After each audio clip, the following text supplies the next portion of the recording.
The Secret Garden by Francis Hodgson Burnett. Chapter 5. The Cry in the Corridor. At first, each day which passed by for Mary Lennox was exactly like the others. Every morning she awoke in her tapestried room and found Martha kneeling upon the hearth, building her fire. Every morning she ate her breakfast in the nursery, which had nothing amusing in it. And after each breakfast, she gazed out of the window across to the huge moor, which seemed to spread out on all sides and climb up to the sky. And after she had stared for a while, she realized that if she did not go out, she would have to stay in and do nothing. And so she went out. She did not know that this was the best thing she could have done. And she did not know that when she began to walk quickly or even run along the path and down the avenue, she was stirring her slow blood and making herself stronger by fighting with the wind which swept down from the moor. She ran only to make herself warm, and she hated the wind which rushed at her face and roared and held her back as if it were some giant she could not see. But the big breaths of rough fresh air blown over the heather filled her lungs with something which was good for her whole thin body, and whipped some red color into her cheeks and brightened her dull eyes when she did not know anything about it. But after a few days spent almost entirely out of doors, she wakened one morning knowing what it was to be hungry, and when she sat down to her breakfast, she did not glance disdainfully at her porridge and push it away, but took up her spoon and began to eat it and went on eating it until her bowl was empty. "Tha got on well enough with that this morning, didn't tha?" said Martha. "It tastes nice today," said Mary, feeling a little surprised herself. "It's the air of the moor that's given thee stomach for thy victuals," answered Martha. "It's lucky for thee that thou's got victuals as well as appetite. There's been 12 in our cottage as had the stomach and nothing to put in it.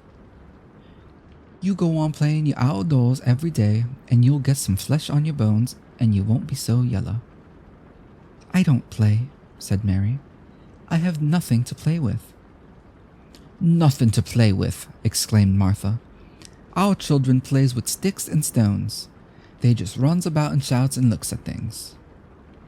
Mary did not shout, but she looked at things. There was nothing else to do. She walked round and round the gardens and wandered about the paths in the park. Sometimes she looked for Ben Weatherstaff, but though several times she saw him at work, he was too busy to look at her or was too surly. Once, when she was walking toward him, he picked up his spade and turned away, as if he did it on purpose. One place she went to oftener than to any other. It was the long walk outside the gardens with the walls round them. There were bare flower beds on either side of it, and against the walls ivy grew thickly. There was one part of the wall where the creeping dark green leaves were more bushy than elsewhere. It seemed as if for a long time that part had been neglected. The rest of it had been clipped and made to look neat, but at this lower end of the walk it had not been trimmed at all.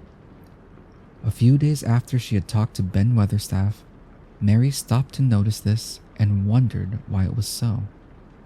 She had just paused and was looking up at a long spray of ivy swinging in the wind when she saw a gleam of scarlet and heard a brilliant chirp. And there, on top of the wall, perched Ben Weatherstaff's robin redbreast, tilting forward to look at her with his small head on one side. "Oh," she cried out, "is it you? Is it you?" And it did not seem at all queer to her that she spoke to him as if she was sure that he would understand and answer her. He did answer.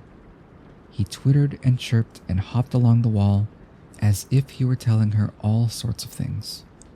It seemed to Mistress Mary as if she understood him too, though he was not speaking in words. It was as if he said, Good morning. Isn't the wind nice? Isn't the sun nice?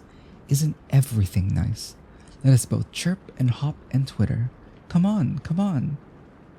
Mary began to laugh, and as he hopped and took little flights along the wall, she ran after him. Poor little thin, sallow, ugly Mary. She actually looked almost pretty for a moment. I like you, she cried out, pattering down the walk, and she chirped and tried to whistle, which last she did not know how to do in the least. But the robin seemed to be quite satisfied and chirped and whistled back at her.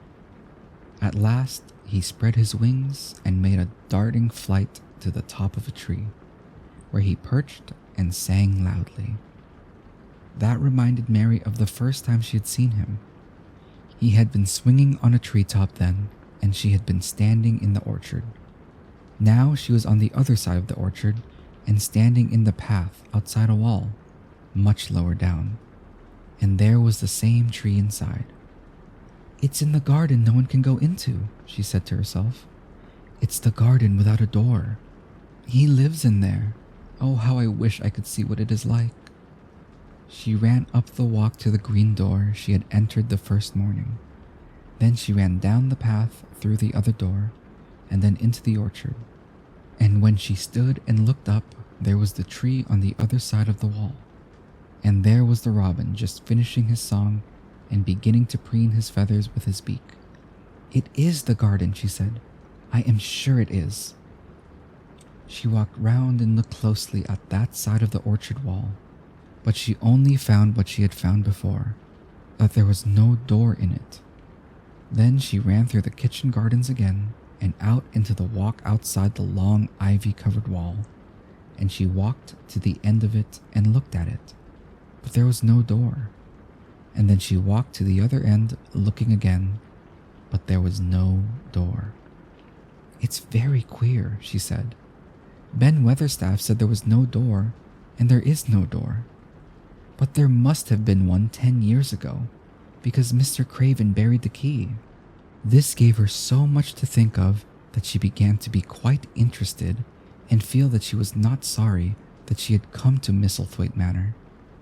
In India, she had always felt hot and too languid to care much about anything. The fact was that the fresh wind from the moor had begun to blow the cobwebs out of her young brain and to waken her up a little. She stayed out of doors nearly all day, and when she sat down to her supper at night, she felt hungry and drowsy and comfortable. She did not feel cross when Martha chattered away. She felt as if she rather liked to hear her, and at last she thought she would ask her a question. She asked it after she had finished her supper and had sat down on the hearth rug before the fire. Why did Mr. Craven hate the garden? She said. She had made Martha stay with her, and Martha had not objected at all. She was very young and used to a crowded cottage full of brothers and sisters, and she found it dull in the great servants' hall downstairs, where the footmen and upper housemaids made fun of her Yorkshire speech and looked upon her as a common little thing, and sat and whispered among themselves. Martha liked to talk, and the strange child who had lived in India and been waited upon by blacks was novelty enough to attract her. She sat down on the hearth herself without waiting to be asked. Art thou thinking about the garden yet? She said. I knew thou would. That was just the way with me when I first heard about it. Why did he hate it? Mary persisted. Martha tucked her feet under her and made herself quite comfortable. Listen to that wind withering round the house, she said. You could bear stand up on the moor if you was out on it tonight. Mary did not know what withering meant until she listened, and then she understood. It must mean that hollow, shuddering sort of roar which rushed round and round the house, as if the giant no one could see were buffeting it and beating at the walls and windows to try to break in. But one knew he could not get in, and somehow it made one feel very safe and warm inside a room with a red coal fire. But why did he hate it so? She asked. after she had listened.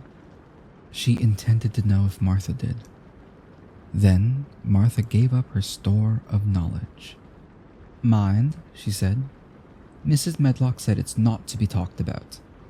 There's lots of things in this place that's not to be talked over. That's Mr. Craven's orders. His troubles are none servant's business, he says. But for the garden, he wouldn't be like he is. It was Mrs. Craven's garden that she had made when first they were married, and she just loved it. And they used to tend the flowers themselves. And none of the gardeners was ever let to go in.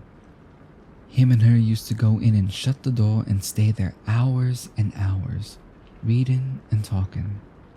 And she was just a bit of a girl, and there was an old tree with a branch bent like a seat on it. And she made roses grow over it, and she used to sit there. But one day, when she was sitting there, the branch broke, and she fell on the ground and was hurt so bad that next day, she died.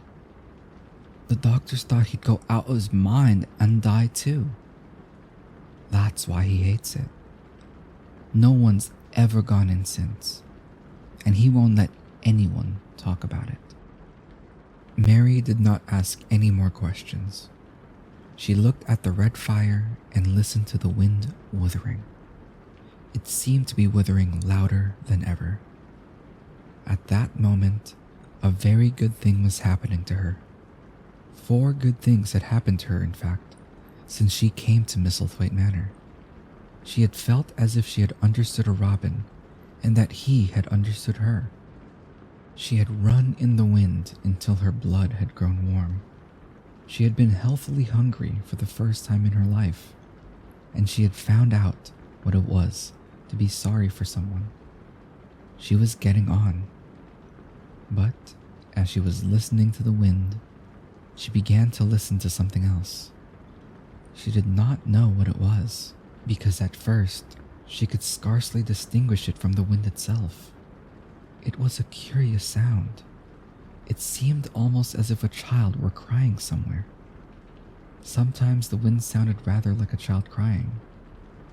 But presently, Mistress Mary felt quite sure that this sound was inside the house, not outside it.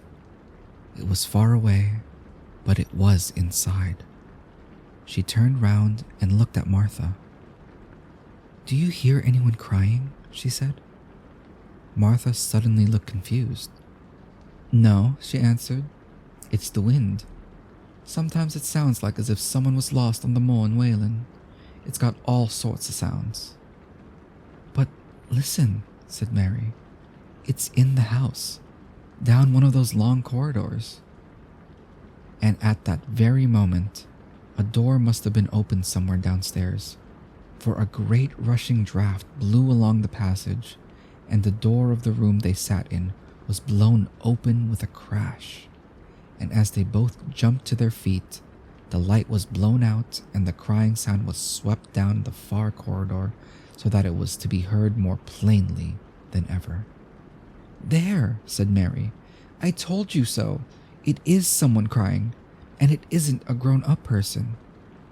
Martha ran and shut the door and turned the key, but before she did it, they both heard the sound of a door in some far passage shutting with a bang, and then everything was quiet, for even the wind ceased wuthering for a few moments. "It was the wind," said Martha stubbornly, "and if it wasn't, it was little Betty Butterworth, the scullery maid. She's had the toothache all day." But something troubled and awkward in her manner made Mistress Mary stare very hard at her. She did not believe she was speaking the truth.